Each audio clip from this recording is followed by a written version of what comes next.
creepy little beast!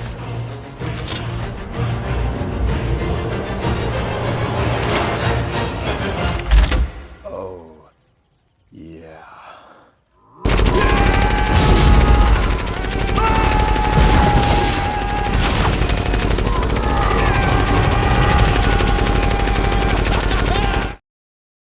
To celebrate the 40th anniversary of the Super Mario franchise, I'm doing retrospective videos of every main series Mario game.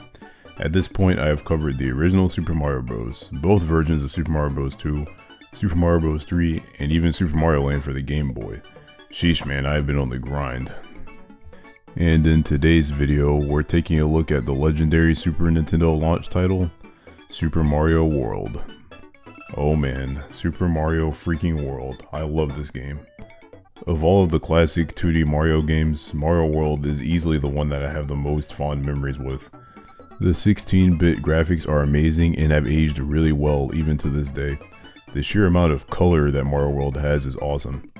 The level design is great, with many fun and interesting ideas littered throughout the whole game. The world map is massive and littered with loads of secrets.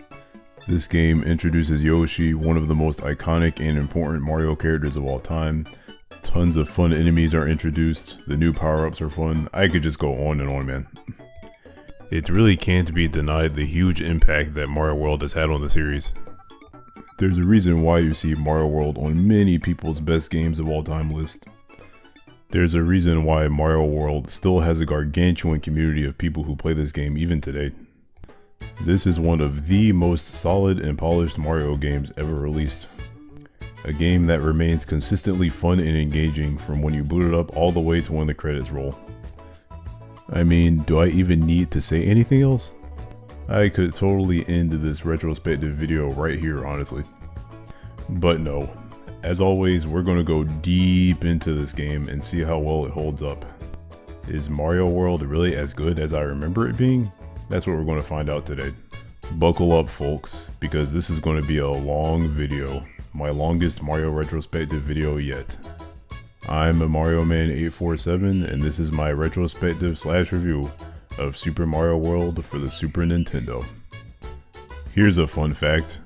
Mario World is actually the first and only sequel in the Super Mario series to take place directly after the events of a previous entry in the franchise.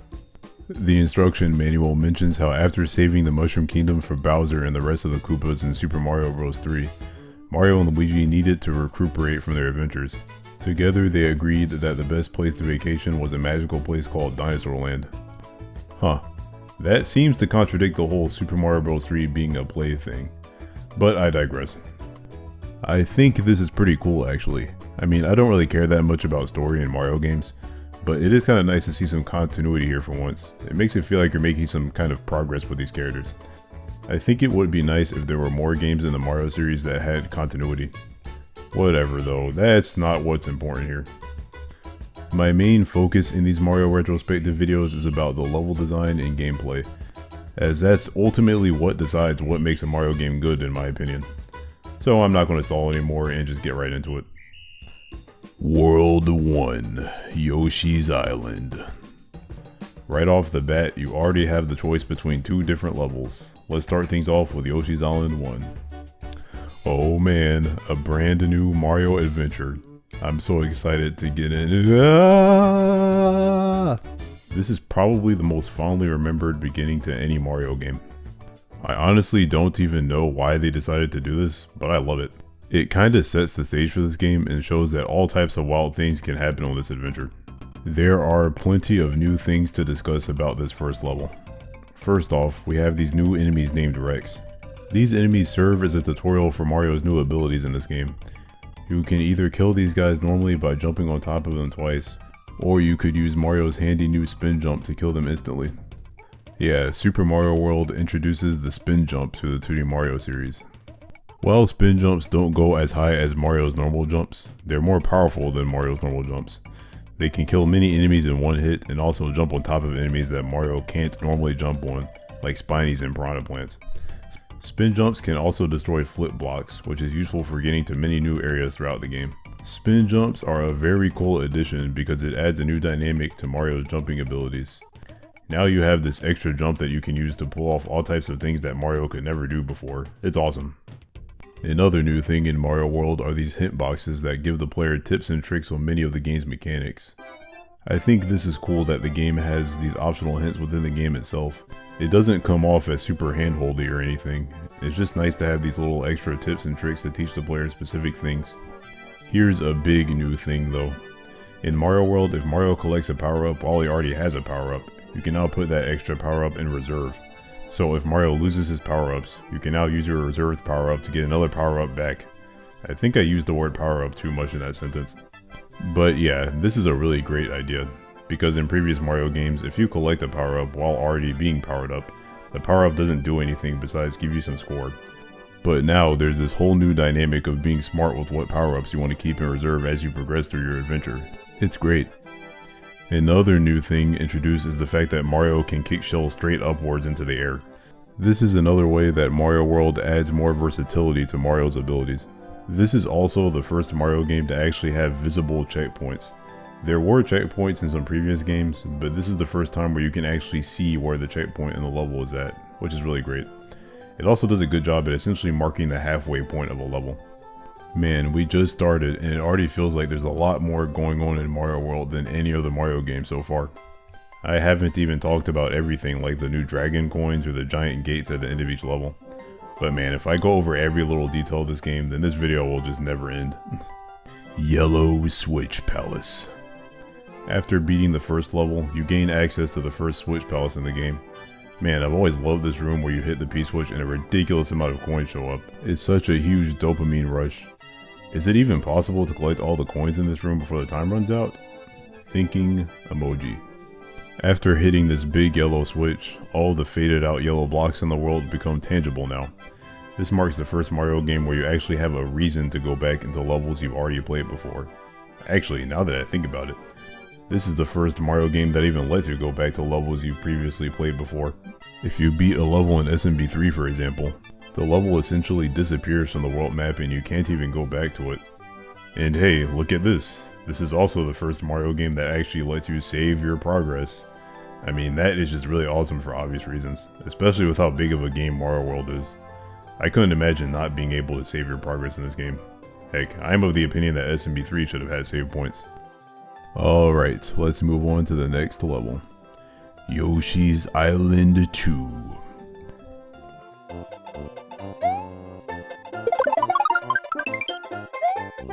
Man, that is so satisfying. This level introduces the iconic, the one and only green dinosaur boy himself, Yoshi. Yoshi is awesome for numerous reasons. For one thing, he acts as an extra shield to Mario, since if you get hit while riding Yoshi, you don't lose your power up. Yoshi just runs off frantically, but you can get him back by jumping on him. Yoshi can stick his tongue out to gobble up enemies and spit them back out, giving you another way to take out enemies. Yoshi's shoes are omega powerful. He can kill a lot of enemies in one shot, similar to Mario's spin jump. You can also jump off of Yoshi in midair to essentially do a double jump. If of course you don't mind committing murder. Actually, a fun fact about Yoshi is that the design staff wanted to have Mario ride a horse ever since the original Super Mario Bros. They had trouble getting it to work though due to the hardware limitations of the NES. With the SNES though, they could absolutely do it. The team actually first came up with Mario riding a crocodile, but they felt that it didn't fit in Mario's world. Since Mario World takes place in Dinosaur Land, they thought it would be logical to make Yoshi a dinosaur. So the design was altered to eventually evolve into what we know today as Yoshi. Pretty cool, right?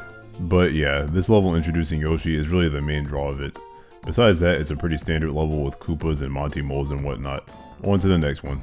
Yoshi's Island 3. This is the first level in the game that really shows the benefit of going to the Yellow Switch Palace. All these yellow blocks that you see wouldn't exist if we didn't go there previously. It makes this level a lot easier to maneuver through since you don't have to worry about as many bottomless pits. It's cool how doing the extra secret content in this game rewards you like this. This level itself is super fun. This is another evolution into the sky platforming levels from previous Mario games. With these dynamic blocks and swinging platforms, it makes this level fun to maneuver through. Yoshi's Island 4. This level has water at the bottom of the screen and spike balls within the water that you have to avoid. This level is made a lot easier if you have Yoshi with you, since he can jump off of the spike balls. Hey, what the heck are these Pokies doing here? This isn't a desert level. Well, I guess it isn't any more out of place than the giant bonsai bill we saw in the previous level. Iggy's Castle. The game doesn't let you bring Yoshi into the castle levels, which is kind of unfortunate, but it makes sense since these levels clearly were not designed with Yoshi in mind. So for this first castle level, you have these great things that Mario can climb onto. He can hit certain parts of the grates to head into the background. Whoa, this is like the most three-dimensional a Mario game has been so far. The next section of this level is this auto-scroller part where you have these giant wooden things coming down on Mario trying to crush him. I remember being so shocked about seeing these things when I first played this game. They just look so deadly. We then fight our first Koopaling, Iggy Koopa. Yeah, Super Mario World does indeed bring back the Koopalings from Super Mario Bros. 3. Which is pretty nice. Remember, this is before the Koopaling fatigue we got in the modern Mario games. So they are still a welcome inclusion here. I think that this first Koopaling battle is already an improvement over the Koopaling battles in SMB3. You have this tilting platform and you have to jump on Iggy to make him slide into the lava. This fight isn't super difficult or anything, but it's cool how they're actually trying to be somewhat creative with the boss fights now. After you defeat Iggy, you get this fun little cutscene where Mario blows up the castle and saves Yoshi's friend. On to the next world. Donut Plains.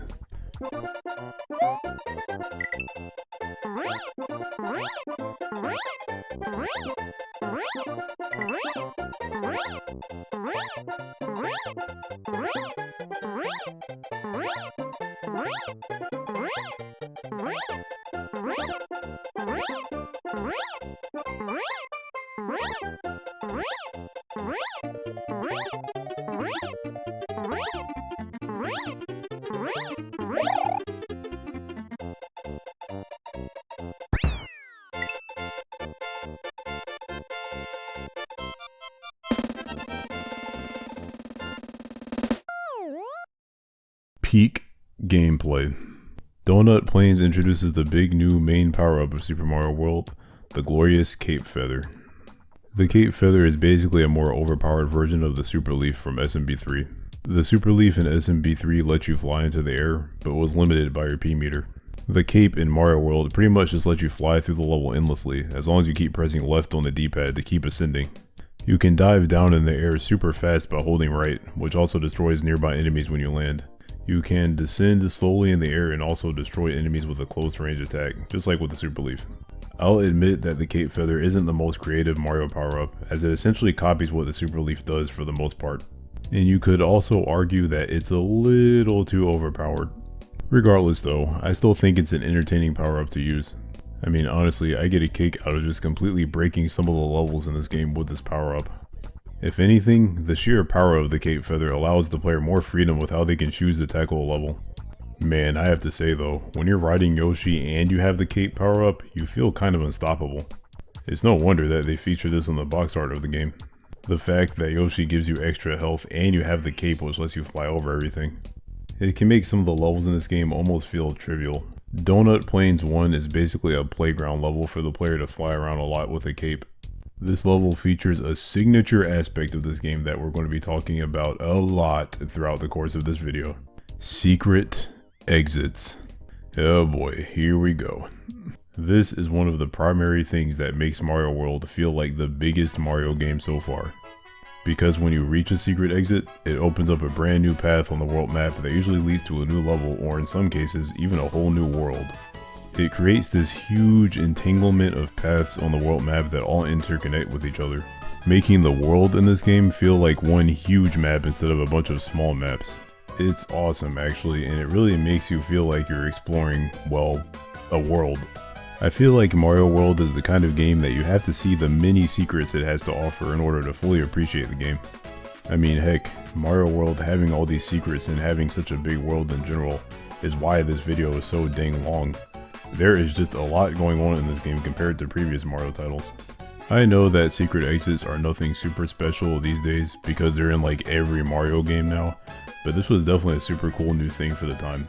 And it's arguably the biggest new innovation that Mario World added to the series. Our first secret exit is at the end of Donut Plains 1.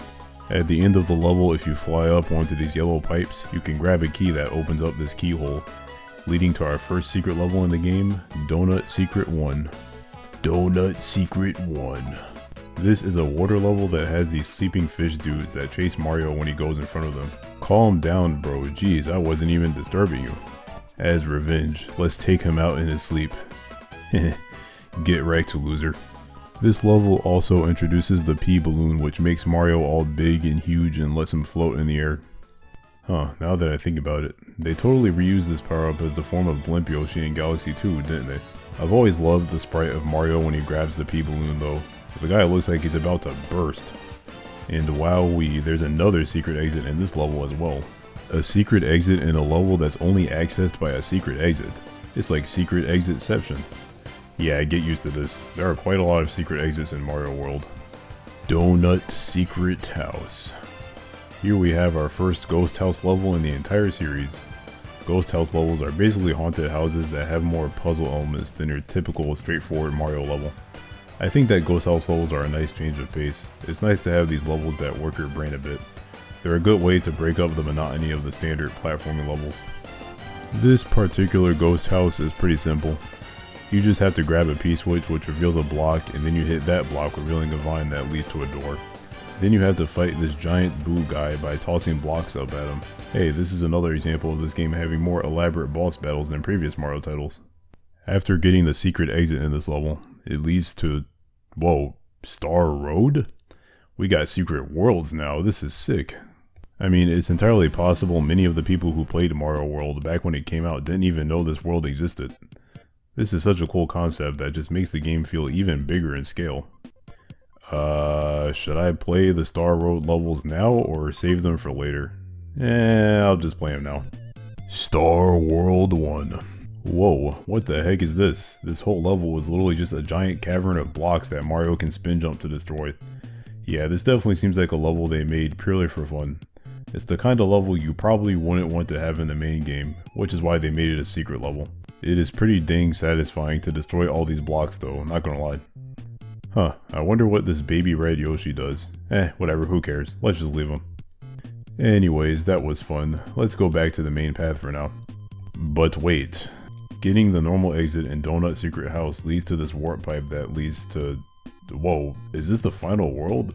Spoilers game, I'm not supposed to see this yet. It looks like there's a level up here though. Well, let's play it. Donut Secret 2. The aesthetic of this level is actually really cool. It's like an icy cavern level. Check out this part at the end where you have to jump off of these paratroopers.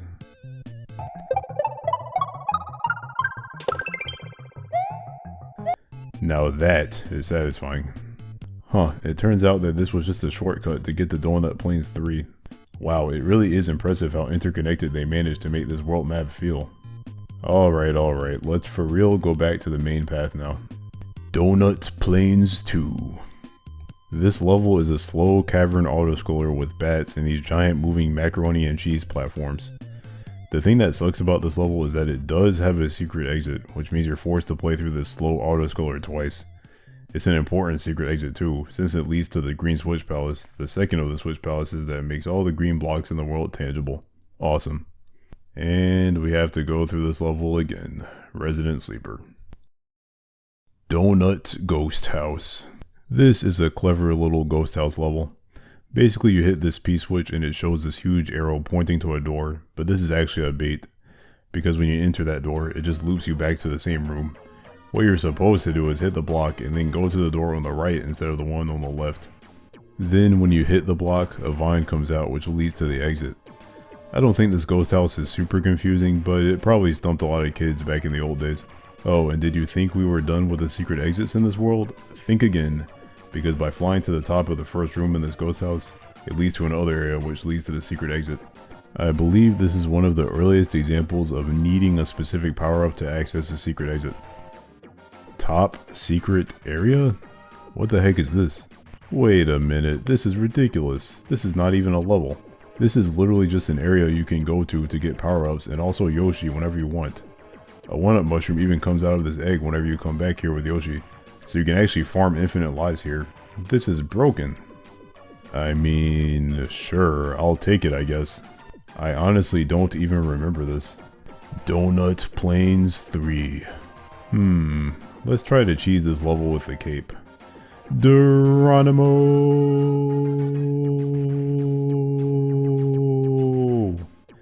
God, no, Yoshi. Come back, Yoshi. Gruh. Welp, at least I can go back to the top secret area and get all the power-ups that I lost back. Hey, check this out. When you eat this blue Koopa, Yoshi gains wings and can fly through the air. I actually never even knew this before. It's crazy how I'm still learning new things about this game. Also, dang, is it just me, or does almost every power-up in this game have something to do with flying? I'll admit, SMB3 fans, SMB3 probably has SMW beat overall in the power-ups department. Donut Plains 4. Does anyone know what the heck is going on with this Rainbow Koopa shell at the beginning? Whoa, these guys are going crazy with these hammer throws. Calm down. Morton's Castle. Aw, look at the tiny little baby thwomp. Ah, it jumps. Geez, look at how deadly this section looks with these rotating spike balls. If Mario had normal human durability, then this would be really violent. The last part of this level is like a pseudo auto-scroller. The screen doesn't scroll, but you have to wait for these slow rock slab thingies to get by. And now we have our second Koopaling fight, Morton Koopa. And yeah, this fight kinda sucks. Morton just goes up to the top of the wall and attempts to fall on top of Mario. It is extremely easy to just avoid him and jump on top of him though. Still, it's cool how the boss fights in this game have all been their own unique thing so far. This cutscene where Mario just stomps down on top of the castle and then lets out a sigh of exhaustion is pretty funny. On to the next area. World 3 Vanilla Dome. Vanilla Dome 1. This level isn't super eventful. It's kind of just a cave level with a lot of spinies and buzzy beetles. Part ways through this level, there's a block that has a vine that leads to the secret exit. What's cool about this secret exit is that there are two ways to get it. You can either jump off of Yoshi and abandon him like the jerk that you are, or you could get to the upcoming Red Switch Palace, come back to this level, and then just jump up this newly made staircase to get to the vine. That's kind of another cool thing about Mario World. There are often multiple ways to go about doing something. This definitely feels like the most open-ended Mario game so far. There's a lot of freedom in how you choose to play it compared to previous Mario games. Vanilla Secret 1. This is a vertical level with a bunch of bouncy springs and lots of paratroopers. There is yet another secret exit in this level that leads to Star Road. We may as well play the next Star Road level while we're here. Star World 2. In this level, you can take this baby Yoshi, gobble up a bunch of fish, and make him adult Yoshi. So that's what the baby Yoshis are for. But yeah, this is basically a Mario Maker level. It's just a straight line with a bunch of fish spam. Oh hey, what's this? Wait, this level has a secret exit? Does that mean that Star World 1 had a secret exit that I missed?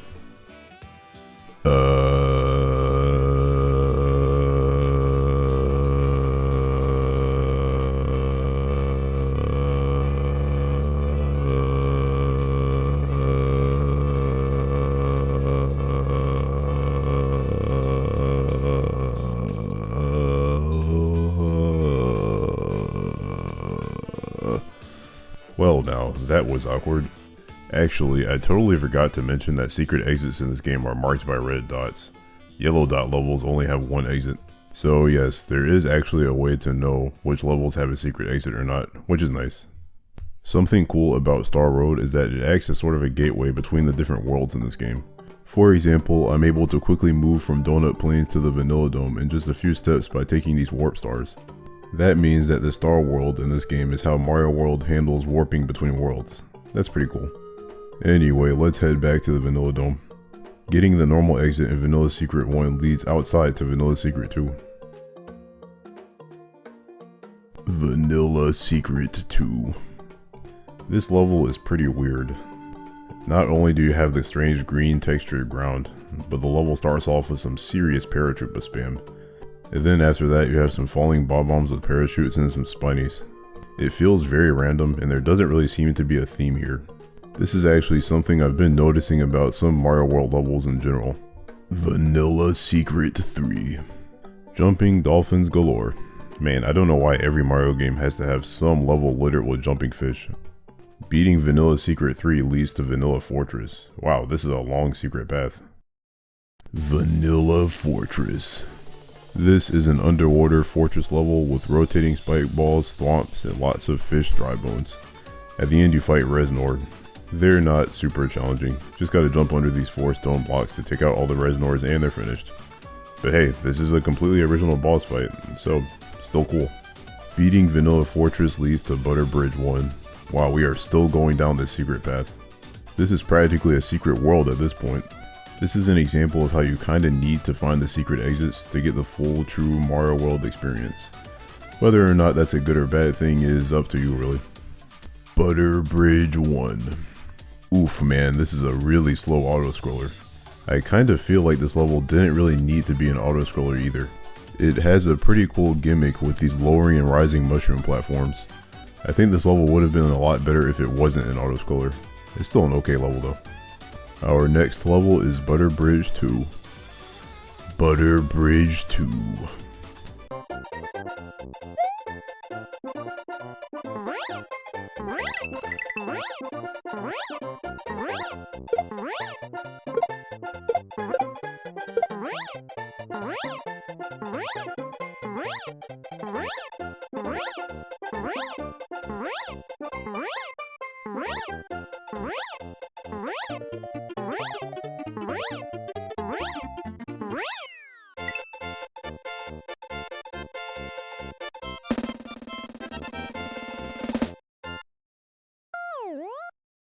Peak gameplay.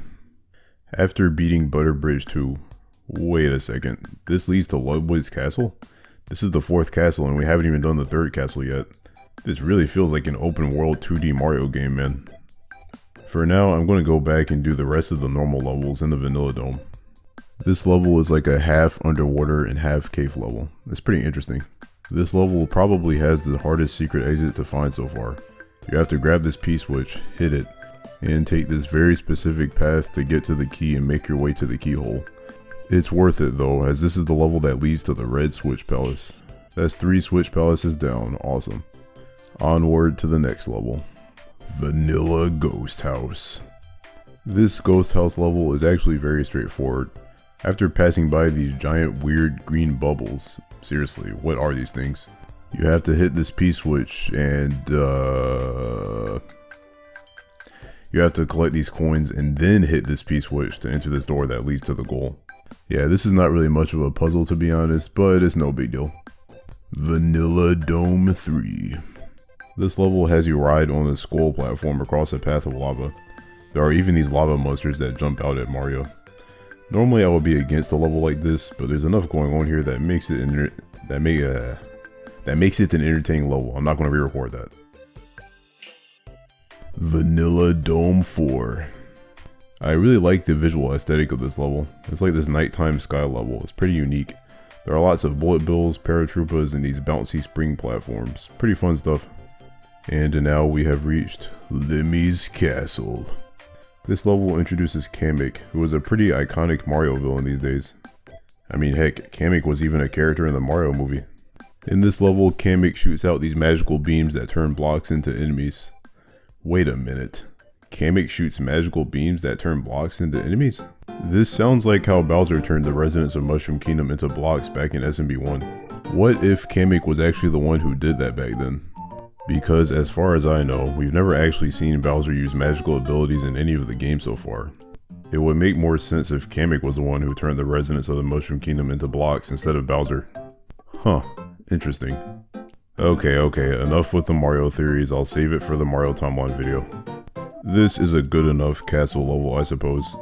Kamek poses an interesting new challenge, and the level ends with basically a horizontal version of the moving stone slab section back in Morton's castle. And now we've reached the Lemmy fight. This fight is basically whack-a-mole. 3 Koopa dudes come out of these pipes and you have to hit the one that's actually Lemmy since 2 of them are fake.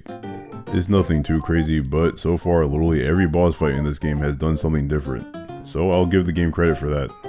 We get another funny cutscene of Mario taking down the castle, this time with a hammer. The game asks the player if they have found the green and red switch palaces yet. I actually fondly remember getting really confused by this back when I first played this game.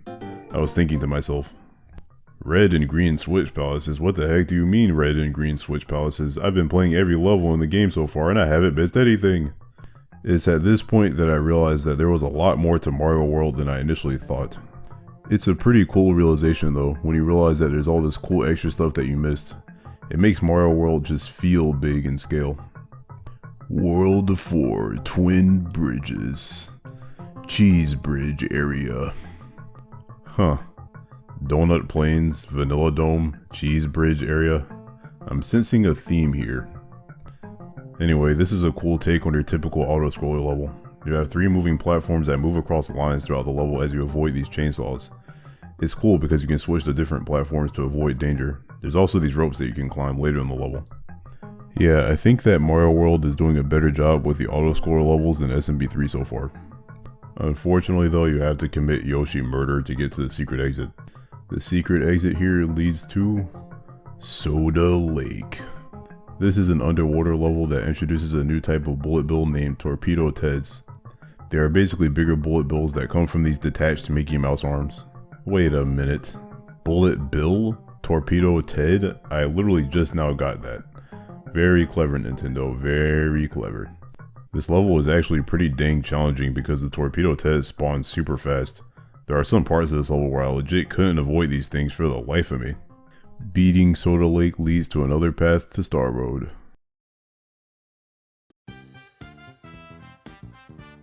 Star World 3. Here we have the shortest level in the game. Yeah, this level is literally just one screen. You can get a yellow Yoshi in this level, which is the rarest Yoshi color in the game though. To get to the secret exit here, you have to steal Lakitu's cloud and fly to the top. Hey, look at this, we can play Star World 4 now too. Let's do it. This level has rotating my rare yellow Yoshi. Fine, I'll settle for the red Yoshi. No, god dang it. No Yoshis were harmed in the making of this retrospective video. Dude, the secret exit here is not even hidden. As long as you got the green and red switch balances, then it's impossible to miss. Alright, let's get out of the Star World for now and get back on the main path. Cookie Mountain. Cookie Mountain? Man, that just makes me think of a mountain made of cookies. This game is making me hungry, man. Whoa, this guy is spawning fire just from the sheer force of his stomps. Okay, on to the castle level now. Ludwig's Castle. The beginning of this castle level has a really unique aesthetic. It's like this rocky closed out cave area. Pretty weird. The next room has this giant wall of spikes coming down on Mario. I mean, surely the spikes will stop before reaching Mario, right? Wait, whoa, what the? Ah! Okay, lesson learned. We gotta run and we gotta run fast. Oh, okay, there's a switch that makes the spike wall go up. I guess we can relax now. Oh no, wait, it's coming back down. Go, go, Mario, go, go, Mario, go, go, Mario, go, go, go, go, ah! Phew, barely made it. This last section is just climbing up some grates with Koopas on them before we get to Ludwig. This Ludwig fight is pretty lame. He just shoots fire and then jumps around. You can actually jump on top of his spiky shell for some reason. You don't even need to spin jump, it's pretty silly. After defeating Ludwig, we get the funniest cutscene in the game so far. Mario hits his switch and the castle goes flying in the sky. Even Mario is confused as to how that happened. The castle hits the mountain in the background and a little band-aid appears on its head like a cartoon. I absolutely love this. I think this is the most personality we have seen in a Mario game so far. It's pretty awesome. World 5, Forest of Illusion. And here we have the world that probably caused a lot of pain for people around the globe. The Forest of Illusion. The whole gimmick of this world is that it's supposed to be more puzzly and less straightforward compared to previous worlds. Kinda like the Pipeland in Mario 3 actually. I'm sure this is a world that confused a lot of players playing Mario World for the first time. In actuality though, this world really isn't that confusing overall. At least I don't think it is. The main thing to note about the Forest of Illusion is that every level in this world has a secret exit. Some exits lead seemingly nowhere, while other exits lead back around in a loop. I don't think a lot of the secret exits in this world are really that hard to find though. Let's begin, shall we? Forest of Illusion 1. This level introduces Wigglers, these yellow caterpillar dudes that turn all red and angry when Mario jumps on them. Mario World does add quite a few iconic and staple Mario enemies now that I think about it. Maybe not as much as Mario 3 did though. The secret exit here is literally in plain sight and pretty much impossible to miss. Like, there's not much of an illusion here. All you have to do is use this pea balloon to fly to it and you're golden. Easy peasy. This exit leads to the ghost house level here. The normal exit here leads to the second level of the Forest of Illusion. Forest of Illusion 2. This is a claustrophobic water level with these spike urchin dudes and lots of sleeping fish. The secret exit here is definitely hidden better than the secret exit in the first level.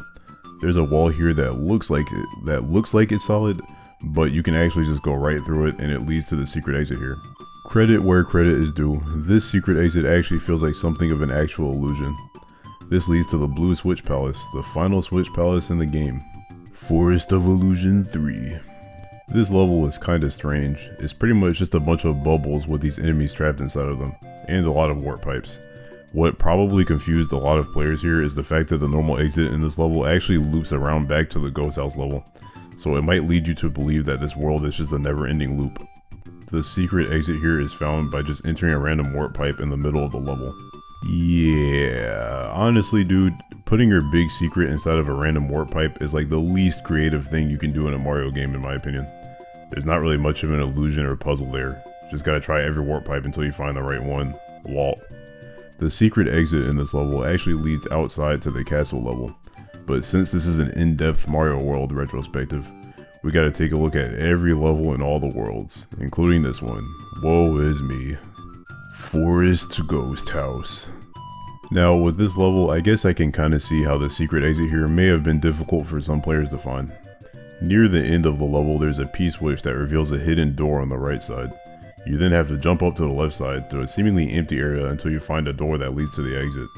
But wait, that's just the normal exit. Where the heck is the secret exit at then? Well, actually, the secret exit here is right next to the normal exit. You just have to walk a bit further to get to another door that leads to the secret exit. I can definitely see how this could confuse some people, since you might not think to look in the same area as the normal exit to get to the secret exit. I guess this is a pretty decent illusion actually. Forest of Illusion 4. The secret exit here is just another non-secret exit. You literally just enter a pipe that's in plain sight and it leads right to the keyhole. Maybe the illusion here is that the secret exit is in such an obvious spot that the player might not think that it's in such an obvious spot. Thinking face emoji. Getting the secret exit here leads to a new level named the Forest Secret Area. Forest Secret Area. Oh gosh man, I cannot stare at this level too long without getting a headache. I mean, just look at how fast the background scrolls here, man. It's killing my eyes. But yeah, you're basically just riding on these blocks with wings the whole time in this level. Nothing crazy. Beating this level leads outside to a fortress level named Forest Fortress. Hey, that rhymes. Forest Fortress. This level has a bunch of saw blades that Mario has to avoid. I don't really know what else to say about this level besides that, honestly. Welp, it looks like not even Mario World is free from the reused boss fights. You have to fight Reznor again in this level. Dude, it's funny. Literally every single Mario game so far has had reused boss battles except for Mario Land. I guess Mario Land reigns supreme in this scenario. It's too bad that my Mario Land video underperformed so hard. Anyway, beating this level leads us to another path to Star Road. And hey, now that we got all the Switch Palaces, let's play the last level on Star Road now. Star World 5. This level has a lot of platforms that fall really fast and paratroopers to avoid as well. But like with many levels in this game, it's made a lot easier with the cape. To get to the secret exit here, you need to have obtained all 4 Switch Palaces, as you gotta walk across all these different colored blocks to get to the key and keyhole. Well, technically it is possible to just fly right up here, but having the Switch Palaces makes this much less of a pain. The secret exit here leads to yet another special world. The final special world, which means there's a secret special world inside of a secret special world. Man, the sheer amount of secrets in this game is absurd. They should rename this game to Super Mario's World of Secrets. I'm going to save this final special world for later though. Let's head back and finish off the Forest of Illusion. Roy's Castle. This level has these moving snake-like blocks that Mario has to stay on top of while avoiding various obstacles. As far as auto-scroller levels go, I'm actually kind of okay with this one. The problem with most auto-scrollers is that they pretty much stop you from playing the game and you have to wait for the screen to scroll. But here, There's enough challenge and constant input from the player to keep you engaged. I like it. The Roy battle here is kinda lame though. It's the same thing as the Morton fight, except the walls close in on Mario as the fight goes on. There goes the perfect streak of every Koopaling battle being unique from one another. We do get another funny cutscene at the end of this castle level though. Mario prepares to detonate the castle, but it doesn't blow up, so he goes to investigate and the castle blows up right when he gets near it. Mario's expression here is absolutely golden. You gotta appreciate these little cutscenes, man. We don't get much stuff like this in the Mario series. World 6, Chocolate Island. Chocolate Island 1. Whoa, check out these dinosaur guys. Wow, what the heck, man, he breathes fire. Yeah, this level is just littered with these dinosaur dudes running and jumping all over the place. It's frantic and fun. Choco Ghost House. This ghost house level kinda sucks. There's not much to it. The first room has you avoiding this ghost Lakitu guy while jumping over these moving bottomless pits. Then there's this room that has these boos that turn into stone blocks when you stare at them. You just guide the boos over to this door, jump on top of them, and that's the level. Yeah, not much of a puzzle and not much of a challenge. They kinda dropped the ball with this one. Chocolate Island 2. This level has an interesting mechanic that I don't think we really see in any other level. The amount of time remaining on the clock decides the progress that you make within the level. If you get to the later part of the level with more than 250 seconds remaining on the timer, then you get transported to the area that has a secret exit. If you get to the later part of the level with less than 250 seconds remaining, then that's how you get to the normal exit. The last section of this level is really weird though. It's just a bunch of mushrooms and bubbles and then a huge wall of Rex guys. Man, it's so strange how these Mario games can go from having expertly crafted levels to sometimes having parts like this that wouldn't look out of place as your average crappy Mario Maker level. Wall. The secret exit in this level leads to Chocolate Secret, so let's play that. Chocolate Secret. This level has these football charging chucks and then this section where you have to jump off of these platforms that are sinking into lava. You can make it, Mario, come on, you can make it, Mario, come on, come on, ah! Nice, let's go! You know, something I'm noticing about a lot of the levels in Mario World is that many of them feel sort of random. This level is a prime example of that, because you go from dealing with these football charging chucks and then suddenly you're platforming on these sinking lava platforms. Both of these level ideas don't really have anything to do with each other, and there have been quite a lot of levels in this game like that. I might be wrong, but it seems to me like the developers wanted the levels in Mario World to be longer than in previous Mario games. So as a result, they toss a bunch of different ideas into the same level to kind of pad the levels out a bit. I don't think it's really a bad thing, because it does mean that you're constantly dealing with new and unique obstacles. It is an interesting observation though. Anyway, beating Chocolate Secret gives you a shortcut to Wendy's Castle, so that's nice. We're gonna go back and play the rest of the levels in this world though, of course. Chocolate Island 3. This is a pretty basic and fun sky platforming level with a bunch of rotating platforms. The interesting thing about this level is that the secret exit is actually how you progress on the world map, as the normal exit doesn't lead anywhere. You have to fly past the first exit to get to the secret exit. Pretty wacky stuff, especially since we're not even in the Forest of Illusion anymore. Chocolate Fortress. The first part of this level has these moving wooden spiky things that Mario has to avoid. The second half of the level has a bunch of thwomps and thwimps that Mario has to maneuver around. Wait just a minute here. Isn't this exactly like what I was just talking about before with the Chocolate Secret level?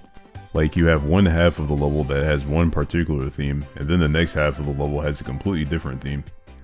It's almost like many of the levels in Mario World are two different levels morphed into one. I'm noticing this a lot more now. Interesting.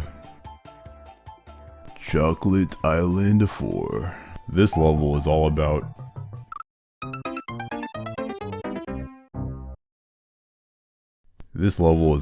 slopes and slants. Everything in this level is all slopey and slanted and diagonal, and it honestly looks pretty funny. Shout outs to these giant Monty moles with glasses. Hey, they should make this an alt costume for the Monty moles in Mario Kart World. Dang, I think I've mentioned that game in all of my Mario retrospectives at this point. It's becoming a running joke. Chocolate Island 5. I don't know what to say about this level, man. There is some water and some pipes and some moving blocks, and then it kind of just ends. This honestly feels like a filler level. Wendy's Castle. Okay, dude, this is happening again. The first half of Wendy's Castle has these giant spike things coming out of walls and a bunch of saw blades. The second half of this level has these fire guys surrounded by these moving platforms. This is yet another level that feels like two different levels combined into one. What an interesting phenomenon. I guess this is the kind of stuff you notice more when you're playing a game from a more analytical standpoint. You notice a lot of things that you wouldn't notice otherwise. I guess I should mention that this level is pretty dang challenging, which isn't really surprising considering how far we are in the game at this point. I had some pretty silly deaths here. Unfortunately, we have another reused boss fight. This Wendy fight is pretty much the same thing as the Lemmy fight, but the pipes are laid out in a different way, and you have more fireballs to look out for. It's pretty freaking easy. This time, Mario just wipes away the castle with a mop. The same way Nintendo tries to wipe away Switch 2's high prices from everyone's attention. Difference is, Mario actually succeeds here. Nintendo does not. Now we have arrived at the sunken ghost ship, the prelude to the final world in the game. I've always hated this part where all these freaking boos show up out of nowhere and keep disappearing and reappearing.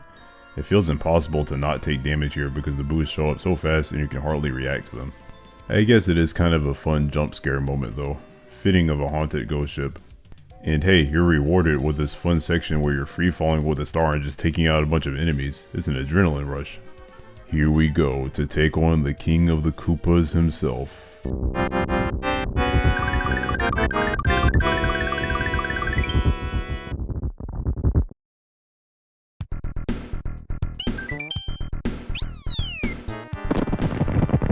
World 7, Valley of Bowser. Valley of Bowser 1. This level has a lot of big Monty Mole dudes with shades. The gimmick here is that the cave is closed in and the Monty Moles are so big that they block off your paths within the cave. Can I even get my Yoshi back here? Welp, I guess not. Valley of Bowser 2. Oh boy, I'm sure many people who have played Mario World get PTSD from this level. You have these shifting sand platforms that rise up and down within an enclosed space. It is very easy to get crushed and die here if you're not careful enough. You can make it, Mario, you can make it. Okay, whew. This level also has a secret exit, which actually kinda sucks because that means you have to play it twice. The secret exit leads to the fortress level here. Valley Fortress. Yeah, these spike pillars are so big and they move so fast. This level actually skips right to the last level and you can enter it from the back door. That's a pretty cool secret. We're going to do the ghost house for now though. Valley Ghost House. This is the final ghost house level in the game. You know, a lot of the ghost house levels in this game seem to involve hitting a P-switch and entering a door afterwards, and this one is no different. This level does have a pretty wonky secret exit though. You have to hit this coin block and it makes this path of coins. The catch here is that the path of coins follows the direction of your D-pad, so you have to make a trail of coins leading to a specific spot at the top of the screen. You can't even see above you though, which makes this a case of trial and error until you get it right. I don't know, it's a pretty weird idea. But hey, I guess the whole point of ghost houses is to be weird. Valley of Bowser 3. Oh hey, this level has a fun new gimmick. This level has these numbered platforms that... This level has these numbered platforms that move for however many seconds is stated on the platform itself before it falls. This creates a strategic dynamic of being wary of how long the platform is going to stay up before it goes down. You gotta be smart with what platforms you decide to jump on. I think this is a really good gimmick actually, and I wouldn't mind seeing more levels utilize this. Valley of Bowser 4. This level is kinda bland. You just have these charging chucks that shovel rocks at you and these sinking lava platforms. Man, charging chucks seem to have a lot of occupations, don't they? Larry's Castle. And now we have the final Koopaling castle in the game, Larry's Castle. Hey, Larry was actually the first Koopaling that you fought in Super Mario Bros. 3, and now he's the last Koopaling that you fight in Mario World. That's a pretty neat detail actually, I wonder if they did that on purpose. This is another Mario World level that is split into two halves. The first section is a long, elaborate snake block section with rotating spike balls. The second section brings back Kamek and these spiky wooden pillars. It's pretty challenging because you have to deal with, well, Kamek and the obstacles at the same time. And the Larry fight is just a retread of the previous Iggy fight from World 1. Fun. And now, after a long and treacherous journey filled with many trials and tribulations, we have arrived at the front door. I honestly think this might be the coolest name for a final level in a Mario game. Like, it's so epic and raw, man. Just the front door, you know, I don't know, it just sounds epic. Finally, they did it. We finally have a legitimately great final level in a Mario game. This is like exactly what I wanted the final level in the original Super Mario Bros. To be. This level is what I like to call a pick your poison level. Basically, you start off in an area with 4 doors, each marked with numbers.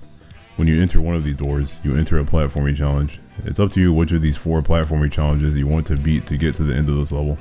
After you beat one of the areas within the first 4 doors, you get to another set of 4 doors labeled 5 through 8. After completing one of those rooms, you go through one more final area before finally reaching Bowser. All of the 8 different platforming challenges in this level are a mixture of various levels you played throughout your adventure, but this time they're made to be a lot harder. This is an absolutely ingenious idea for a final level in my personal opinion. It gives the player a lot of freedom in how they want to go about beating it, because it's a matter of figuring out which rooms are the easiest for you to beat for you to progress. And all of the rooms have some level of challenge to them, so it's not like you can really weasel your way through it. This is how you do a final level in a Mario game. Make it the ultimate test of everything you've done up until this point, but make it versatile and fun at the same time. Kudos to the game designers on this one. You can tell they put a lot of effort into this level. Even after all of that, we have easily the best Bowser fight in the series so far, because there's actually a lot more going on this time around. There are 3 phases of this fight, and each phase gets progressively harder. At first, you just have to toss these Mecha Koopas up at Bowser to damage him. In the second phase, Bowser starts dropping these big iron balls on Mario that he has to avoid. In the third phase, Bowser just starts angrily bouncing around the screen, making him harder than ever to hit.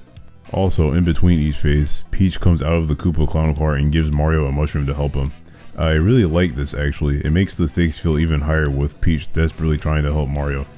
Now this is how you do a final boss. Give us an intense battle that progressively gets harder, making it satisfying when you finally beat him. You can tell that the developers are getting better at designing Mario games as time goes on, and the whole final section of this game is proof of that. At least in my opinion.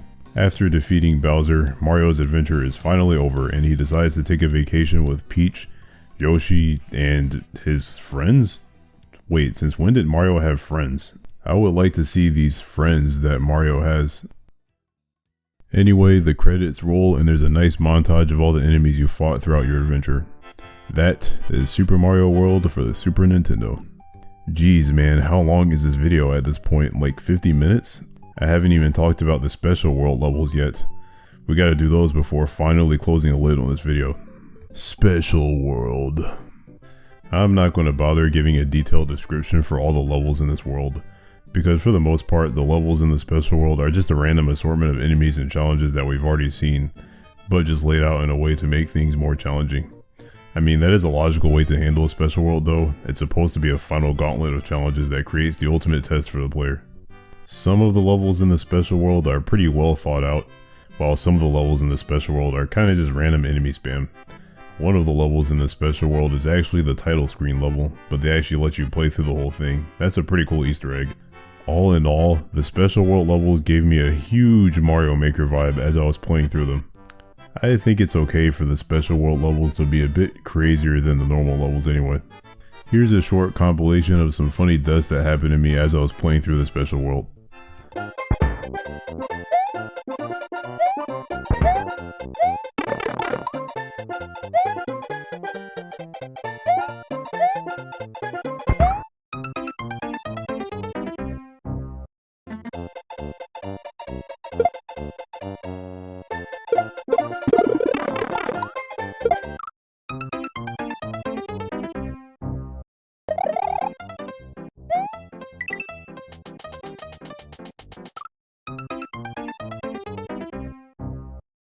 The level names in the special world are also kind of funny.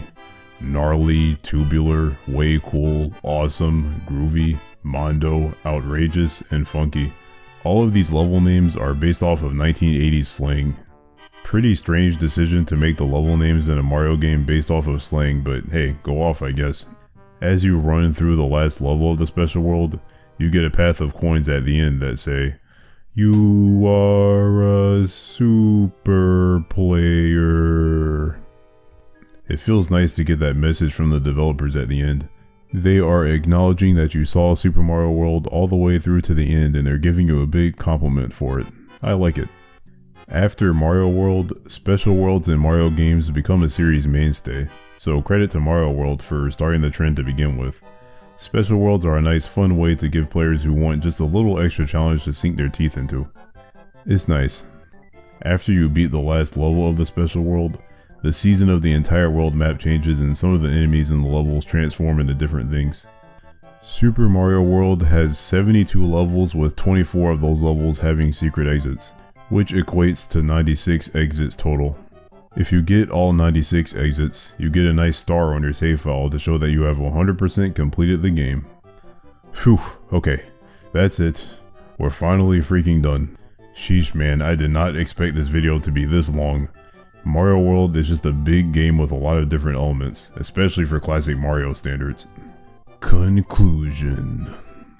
In the end, do I think that Super Mario World is the best Mario game so far?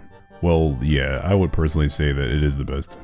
The controls are great, the soundtrack is great, the visuals have aged super well, the world map is huge and fun to explore, the level design remains pretty consistent throughout the whole adventure, etc, etc, etc.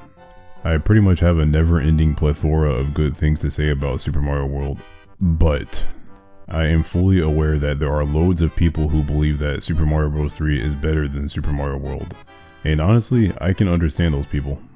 There are even some things about SMB3 that I prefer over SMW, like I would say that SMB3's power-up selection is much better than SMW's, for example. SMB3 did a lot of really important things for the series and the game still holds up super well.